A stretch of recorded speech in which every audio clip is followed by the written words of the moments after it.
2014లో కూడా ఇదే నమ్మాను. సాధ్యం కానిది సాధ్యం కాదు అని నేను చెప్పాను. చంద్రబాబు నాయుడు ఏమో వ్యవసాయ రుణాలు మాఫీ దగ్గర నుంచి అన్నీ కూడా చేస్తానని చెప్పి ఆ తర్వాత మళ్ళీ 2019 వచ్చేసరికి చేయక ప్రజలు రెట్టించిన ఉత్సాహంతో మళ్ళీ మనల్ని తీసుకొచ్చారు. మళ్ళీ ఈరోజు కూడా అదే జరుగుతుంది. 2029 వచ్చే నాటికి వచ్చేసరికి చంద్రబాబు నాయుడు చెయ్యని హామీలను మోసం చేసిన పరిస్థితులను ప్రజలు ఏ స్థాయిలో గుర్తుపెట్టుకొని మళ్ళీ మనల్ని ఆశీర్వదిస్తారు అని అంటే చంద్రబాబు నాయుడుకు సింగిల్ డిజిట్లలోనే నెంబర్స్ వచ్చే పరిస్థితి కూడా ఆ రోజు కూడా దూరంగా లేదు.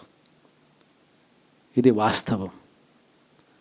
ఈరోజు మనం చేసిన మంచి ఎక్కడికి పోలేదు. మనం విశ్వసనీయతతో చేసిన రాజకీయాలు కూడా ఎక్కడికి పోలేదు.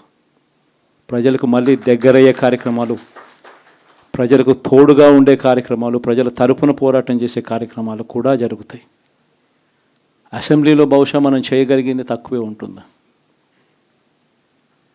ఎందుకంటే మనకు వచ్చిన సంఖ్యాబలం కూడా చాలా తక్కువే. పైగా కౌరవ సామ్రాజ్యం లేకపోతా ఉన్నాం. ఏకంగా స్పీకర్ పదవికి తీసుకోబోయే వ్యక్తి ఎంత సిగ్గు లేకుండా సోషల్ మీడియాలో వైరల్ అవుతా ఉంది. వాళ్ళు మాట్లాడుతూ ఉన్న మాటలు. ఒకడంటాడు జగన్ ఓడిపోయాడు ఇంకా చనిపోలేదు అని ఒకడు అంటాడు, ఇంకా చావలేదు అని ఒకడు అంటాడు, ఇంకొకడు అంటాడు చచ్చేదాకా కొట్టాలి అని ఇంకొకడు అంటాడు.